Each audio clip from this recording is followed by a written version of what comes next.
Non esiste un approccio unico che vada bene a tutti i business per fare content marketing. La realtà è che il processo di creazione di contenuti, dalla scelta dei formati a quella dei canali da sfruttare, è diversa per ogni azienda. Cosa accomuna tutti invece? La priorità di sviluppare una strategia di content marketing. Scopriamo perché. Partiamo da un dato. 14.800 è il volume medio mensile delle ricerche su Google per la domanda "Cos'è il content marketing?" in inglese nel mondo nel 2021, trend in crescita rispetto al 2020. In Italia sono invece quasi 500 al mese le ricerche su "Cos'è il content marketing?" in italiano, e se consideriamo tutte le ricerche sul tema content marketing sono quasi 28.000 ricerche al mese in Italia. Cosa significa? È la dimostrazione di quante persone si stanno avvicinando proprio a questo tema. Oggi infatti ogni azienda deve diventare una media company, deve produrre contenuti che informino, educhino e soprattutto mantengano le relazioni con i clienti finali. E con tutte intendo proprio tutte le aziende, anche quelle che lavorano nel business to business e non si rivolgono ai consumatori finali. Proprio così.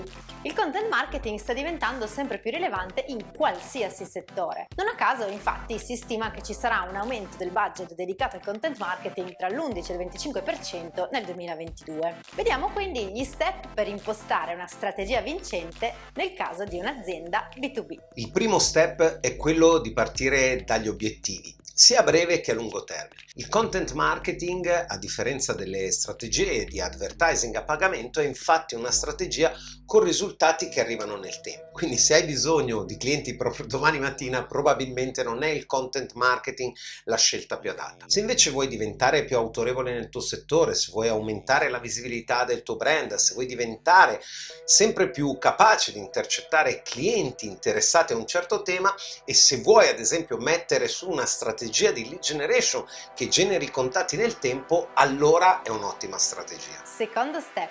Studia il target e la concorrenza.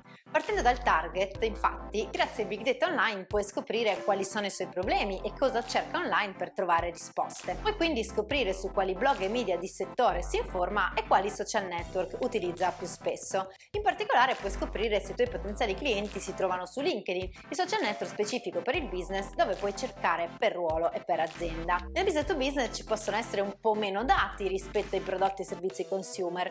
Tuttavia posso dirti per esperienza che in qualsiasi ambito si trovano ricerche e dati utili. A questo punto puoi passare allo studio della concorrenza, scoprendo come si stanno muovendo i tuoi concorrenti per intercettare lo stesso target. A questo punto, prima di passare a produrre i contenuti, è fondamentale avere chiari i diversi livelli di consapevolezza del pubblico al quale ci rivolgiamo. La piramide della consapevolezza che ci ha lasciato in eredità il grande copywriter Eugene Schwartz ci aiuta proprio a capire che dobbiamo creare contenuti diversi, specifici per i diversi livelli di consapevolezza del nostro pubblico. Infatti abbiamo contenuti specifici per un pubblico inconsapevole, altri invece per un pubblico più consapevole di avere un problema ma che non conosce ancora le soluzioni, altri ancora più specifici per chi conosce già varie alternative, altri ancora più avanzati per chi conosce addirittura le offerte, i prodotti, e infine contenuti mirati per quella cerchia ristrettissima di persone super consapevoli e che oggi grazie ai dati possiamo dimensionare in maniera precisa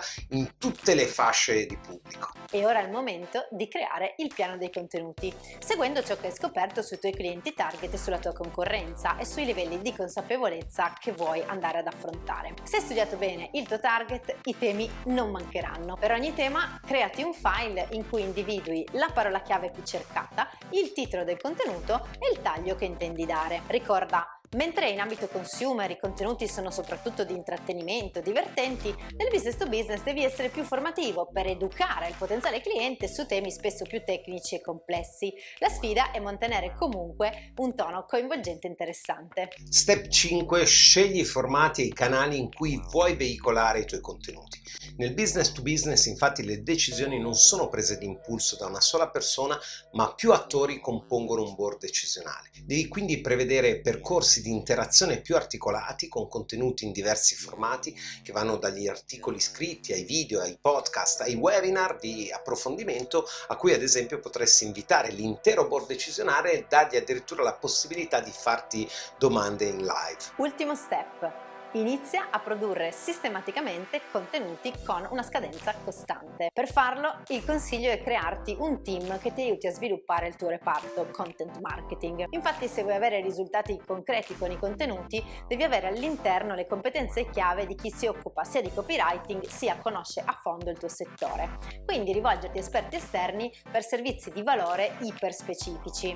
Come già detto, devi diventare una media company. Bene, ora non ti resta altro che mettere in pratica e mi raccomando, se hai dubbi scrivici nei commenti. Se ti è piaciuto questo video e vuoi rimanere sempre aggiornato sulle novità dal mondo dei dati e del marketing, allora iscriviti al nostro canale YouTube, seguici sui nostri social e ricorda, Think Big Data.